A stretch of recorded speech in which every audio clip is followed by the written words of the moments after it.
ॐ आप्यायन्तु ममाङ्गानि वाक्प्राणचक्षुश्रोत्रपथो बलमिन्द्रियाणि च सर्वाणि सर्वं ब्रह्मोपनिषदं माहं ब्रह्म निराकुर्यात् मा ब्रह्म निराकरोत् अनिकरणम् अस्तु निराकरणं मे अस्तु तदात्मनि निरतेय उपनिषत्सु धर्मास्ते ते मयि सन्तु ओंकारं निगमैकवेद्यमनिशं वेदान्ततत्त्वास्पदं चोत्पत्तिस्थितिनाशहेतुममलं विश्वस्य विश्वात्मकं विश्वत्राणपरायणं श्रुतिशतैः सम्प्रोच्यमानं प्रभुं सत्यं ज्ञानमनन्तमूर्तिममलं शुद्धात्मकं तं भजे।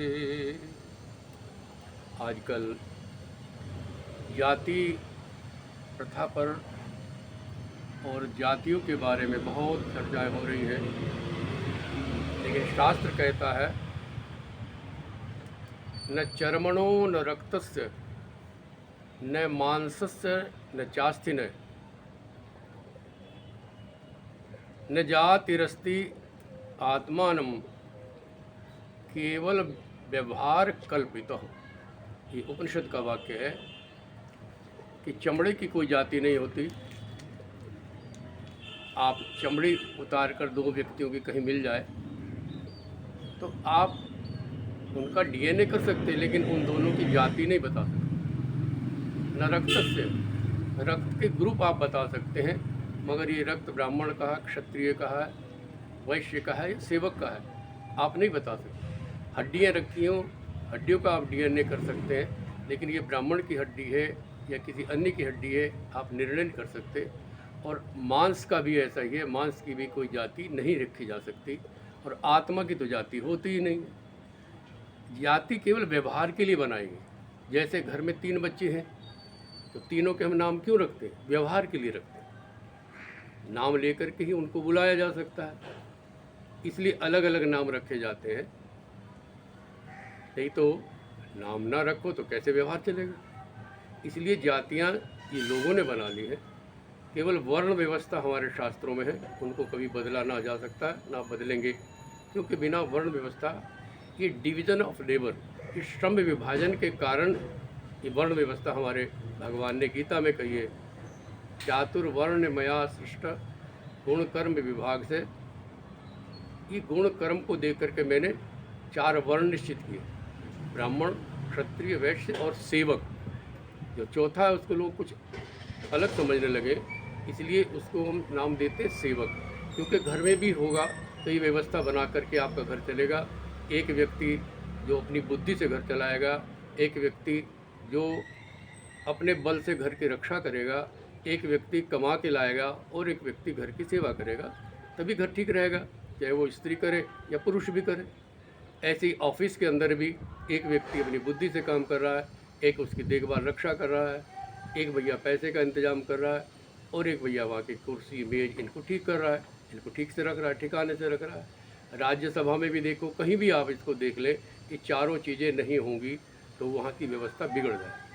इसलिए व्यक्तियों को जाति के ऊपर झगड़ा नहीं करना चाहिए। ये तो केवल राजनीतिक कारण से अलग अलग जातियाँ बनाकर ताकि हमें अपने वोट मिल जाए, इसलिए है। लेकिन ये जाति नहीं है। ये वर्ण व्यवस्था को तो हम मान सकते हैं, लेकिन जाति व्यवस्था को ना हम मानते, ना इसका कोई उपयोग है। दुरुपयोग जरूर हो रहा है जाति के कारण, क्योंकि मैंने पहले ही कहा, ना हड्डी की जाति, ना मांस की जाति, ना खून की जाति, ना रक्त की जाति है, और आत्मा की कोई जाति नहीं होती।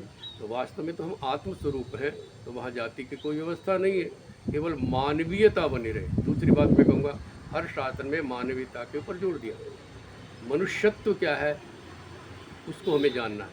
यदि मनुष्यत्व है तो हिंदू, मुस्लिम, सिख, ईसाई सब मनुष्य हैं, और सबके शास्त्र में लिखा कि मनुष्यत्व बनाओ, मानव बनो, इंसान बनो। सब ने कहा इंसान बनो, लेकिन इंसान न बन करके हम तो पशुत्व की ओर जा रहे हैं। पशु वाला खाना पीना, पशु वाले तरह झगड़ना, सारा पशुओं की तरह हो रहा है। तो मनुष्यता एक बहुत बड़ी चीज़ है। और मनुष्यत्व शब्द पे मैं पहले भी शायद बोल चुका हूँ, ये त्व शब्द जो है ये उसके धर्म को बताता है। जैसे गाय के अंदर गलकंबल होता है, और किसी जाति गाय में, किसी पशु के अंदर गलकंबल नहीं होता, तो ये गाय की जाति है, गोत्व जाति। उसी से उसे मुझको पहचानती है, उसका स्वाभाविक धर्म है, पैदाइशी उसके गले में गलकम्बल होगा, ये उसकी प्रश्न गोद तो जाती है। ऐसी मनुष्य के अंदर यदि परोपकार, करुणा, दया, मैत्री नहीं है तो वो मनुष्य नहीं है। इसलिए मनुष्यत्व को जगाया जाए तब मनुष्यत्व है। ऐसी हिंदुत्व शब्द पे हल्ला हो रहा, तो उसका सनातन धर्म है। करुणा, ज्ञान, विवेक, ये सब मनुष्यत्व के लक्षण हैं। यही सनातन धर्म की आधारभूत शिला है। और सनातनी सनातन शब्द है। भगवान जब भी प्रकट होते हैं तो नाद के साथ प्रकट होते हैं, इसलिए सनातन से दय को तय हो गया, सनातन का प्रयोग करने लगे। लेकिन एक ही धर्म दुनिया में है जो सनातन धर्म है, उसको आप मानेंगे तो निश्चित रूप से पूरी दुनिया या पूरा विश्व जो एक रूप दिखाई देगा। और यदि आप जातियों में लड़ते रहे तो अपने ही कबीलेवाद शुरू हो जाएगा। एक कबीला दूसरे कबीले से लड़ रहा है, लड़ेगा क्या, लड़ना शुरू हो चुका है। इसलिए जाति व्यवस्था को सरकार को ही समाप्त कर देना चाहिए और मनुष्य को खुद करना चाहिए कि हम मनुष्य हैं, पहले मनुष्य हैं, फिर भारतीय हैं, और फिर हमारी कोई वर्ण व्यवस्था है या जाति व्यवस्था आप करना चाहें। लेकिन मैं जाति व्यवस्था के पूर्णतया खिलाफ हूँ। ये झगड़े का कारण होगा, हमेशा के लिए विवाद का कारण होगा। ओम शांति शांति शांति।